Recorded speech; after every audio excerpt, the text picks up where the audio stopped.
हरे कृष्णा। तो आज से हम शुरू कर रहे हैं एक नई सीरीज़ जिसमें मैं आपको भगवत गीता के हर एक श्लोक को बताऊंगी उसके बारे में, एंड मैं बताऊंगी कि हम कैसे उसको अपने रियल लाइफ में कनेक्ट कर सकते हैं। तो ये एक स्टोरी टाइप होएगी, ठीक है। तो हमारा सबसे पहला चैप्टर, पहला अध्याय, पहला श्लोक हमें ये बताता है कि जो भगवत गीता की स्टार्टिंग है वो श्री कृष्ण से नहीं और ना ही अर्जुन से, वो होती है किंग धृतराष्ट्र, जो वहाँ के राजा थे, जो कौरवों के पिता थे, जो पांडवों के भी पिता थे एक तरीके से। तो उनसे शुरू होती है। तो पहले श्लोक में जो हमारे किंग हैं वो पूछ रहे हैं कि वॉर में क्या हो रहा है, पांडव के पुत्र और वो सब क्या कर रहे हैं, क्या चल रहा है। तो मतलब उनका डाउट आ रहा है यहाँ पे, वो पूछ रहे हैं, ठीक है।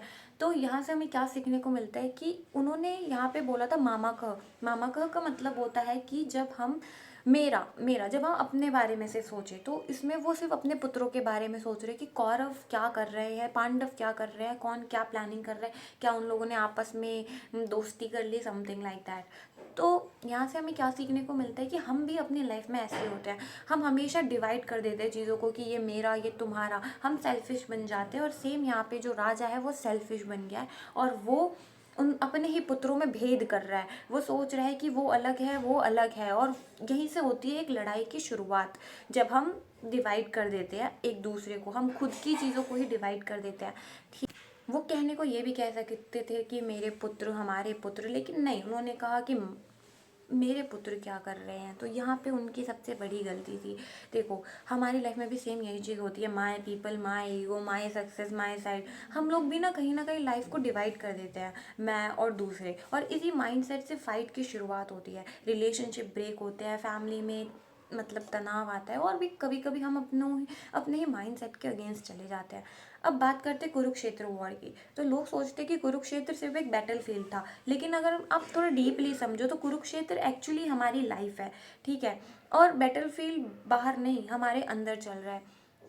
कभी रिलीजन को लेकर, कभी राइट वर्सेस रॉन्ग को लेकर, कभी पेशेंस वर्सेस एंगर, कभी फेथ वर्सेस फियर। तो असली फाइट हमारे अंदर चल रही है, ठीक है।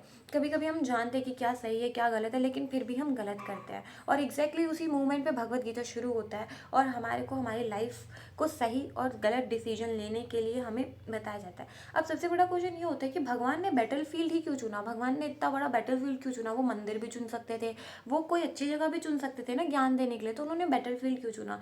तो इसका आंसर ये है कि भगवान ने बैटल फील्ड इसलिए चुना क्योंकि हम सबकी लाइफ एक बैटल फील्ड है। जो ज़रूरी नहीं कि एक खाली मैदान हो, वो हमारे अंदर ही चल रहा है, हमारे अंदर ही बहुत सारी चीज़ें चल रही है जिससे हम रोज़ लड़ते हैं। तो ये जो बैटल फील्ड था खालिस्तान, लेकिन अभी का बैटल फील्ड है हम खुद, ठीक है। और हम खुद ही अर्जुन है अपनी लाइफ के। तो भगवान ने वो ज्ञान हमें सोच कर दिया, आने वाली जनरेशन को सोच कर दिया। तो ये था सबसे बड़ा रीज़न बैटल फील्ड को चुनने का।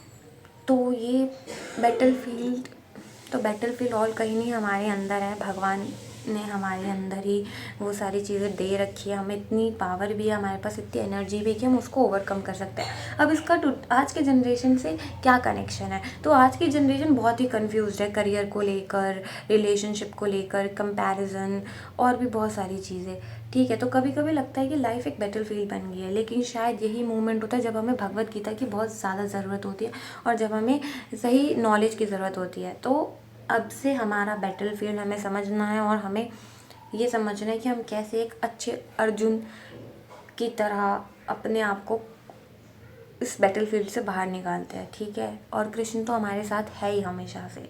तो बस जुड़े रहिए, मिलते हैं नेक्स्ट पार्ट में।